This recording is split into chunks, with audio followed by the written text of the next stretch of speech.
Buenas tardes, vamos a titular la clase de hoy Principios de la Escritura, que era lo que había quedado pendiente. Desde este punto de vista, la escritura es una función epistémica, por cuanto durante la redacción el escritor transforma y elabora conocimiento y a la vez lo adecua a una situación comunicativa en particular. Por ello hay que tener conocimiento previo de aquello que se quiere decir. En tal sentido, la escritura es un proceso de creación y antes de llegar al producto final se requiere hacer una proyección, una revisión y una reformulación de ideas utilizando todos los recursos al alcance, reelaborando cíclicamente las ideas del escrito. Escribir entonces es una práctica que tiene mucho de ciencia y arte, lo que implica escoger las palabras correctas, construir oraciones con sentido, párrafos unitarios, un lenguaje claro y un estilo fluido. Desde el punto de vista lingüístico, la escritura es orientada por un grupo de reglas semánticas.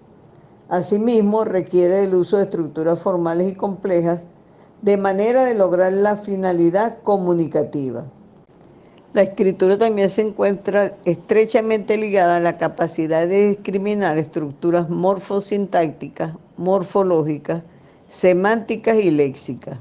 Las estructuras morfosintácticas se refieren al conjunto de elementos y reglas que permiten construir oraciones con sentidos y carentes de ambigüedad, que tengan entonces los elementos fundamentales que son sujeto, verbo, el objeto o complemento. Las estructuras morfosintácticas también tienen que ver con la manera correcta en que se deben relacionar los tipos de palabras que se encuentran en una oración: pronombre, verbo, adjetivos. En tal sentido, los aspectos morfosintácticos es el grupo de elementos que permite oraciones con sentido. A su vez, las oraciones se agrupan para formar párrafos. Estos, a su vez, son las unidades formales y significativas más amplias de un texto. Para redactar oraciones convincentes se deben considerar, según Ruiz 2011, las siguientes recomendaciones. Primero, seguir el orden normal de las oraciones: sujeto, verbo y complemento. Decir una idea después de la otra y no una idea dentro de la otra. Ordenar las oraciones complejas. Coloque la idea principal en la oración principal. Mientras más difíciles sean los conceptos a exponer, se deben usar oraciones más cortas con menos ideas en cada una. La morfología es la parte de la gramática que se ocupa de la estructura de las palabras, las variantes que éstas representan y el papel gramatical que desempeña cada segmento en relación con los demás elementos que la componen. La semántica implica tener siempre en cuenta que los significados no están dados solamente por los elementos ni por las simples relaciones entre estos, sino que se deriva de un proceso continuo y dinámico dentro de un conjunto contextual. Es entonces el estudio del significado expresado por el lenguaje y su gramática. La estructura de un texto varía según el origen de las palabras, el vocabulario y el lenguaje. Y entonces lo que decíamos la semana pasada, en cada unidad básica de semántica, el párrafo, por ejemplo, es una unidad superior que se divide en que se dividen los textos por un punto y aparte. Y cada párrafo contiene una idea principal y algunas ideas accesorias que lo complementan. La lexicología estudia el conjunto de palabras que forman el léxico de una lengua y la cantidad de ellas que los individuos tienen en reserva. Para ser preciso al escribir es necesario asegurar la exactitud de cada palabra elegida, pero además debe atender a la conexión entre palabras. Muchas imprecisiones se deben a la construcción defectuosa, al orden impropio de las palabras, a palabras mal colocadas y a puntuación mal colocada. De acuerdo a Ruiz 2011, las palabras pueden ser imprecisas por ser general y ambigua, por falta de definición y por su posible doble interpretación. Dos aspectos hay que considerar en la utilización del significado de las palabras, que son la denotación y la connotación. La denotación es el significado primario, específico de las palabras. Se encuentra usualmente en el diccionario.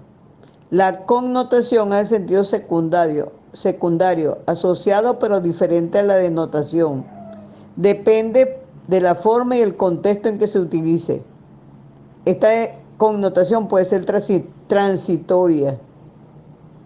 En este aspecto decíamos la semana pasada que si se quiere ser preciso, se deben evitar los adjetivos calificativos como alto y los adverbios hacía mucho frío, porque son imprecisos y pueden ser entendidos de distintas formas por dos o más personas.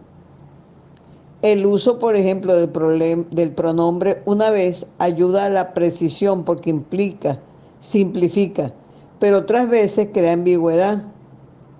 Así el pronombre posesivo su puede ser desorientador, ya que puede ser aplicado a varias personas del singular y plural.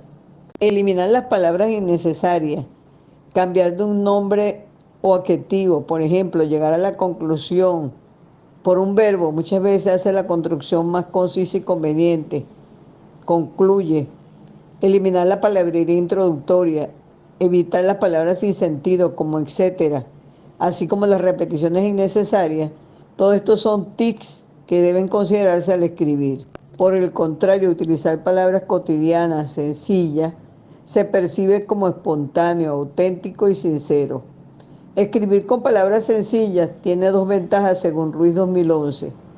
Para el escritor es una prueba de que domina la materia y para el lector entenderá fácilmente el mensaje recibido. Opina este mismo autor que muchas veces la palabra rebuscada es el ropaje de la ignorancia y el lenguaje ampuloso disfraza la imprecisión. También se sugiere evitar sustantivar verbos u otras palabras, ya que esto complica la redacción y la hace menos entendible. ¿Y cómo es eso de sustantivar? Es agregando la terminación ción o ionización al verbo. Un ejemplo, es preferible pasar de la reducción de los costos en nuestro objetivo a nuestros objetivos reducir los costos. Entre palabras acuñadas y muletillas, palabras aparentemente refinadas, la búsqueda de términos novedosos puede complicar el lenguaje.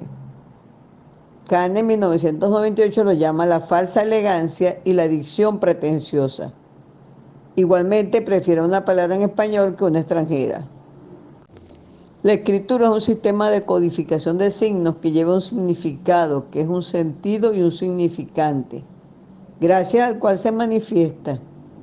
Escribir entonces significa construir significados, de ahí que es un acto personal y creativo por medio del cual se desarrollan pensamientos y sensaciones para explicar un sector de la realidad.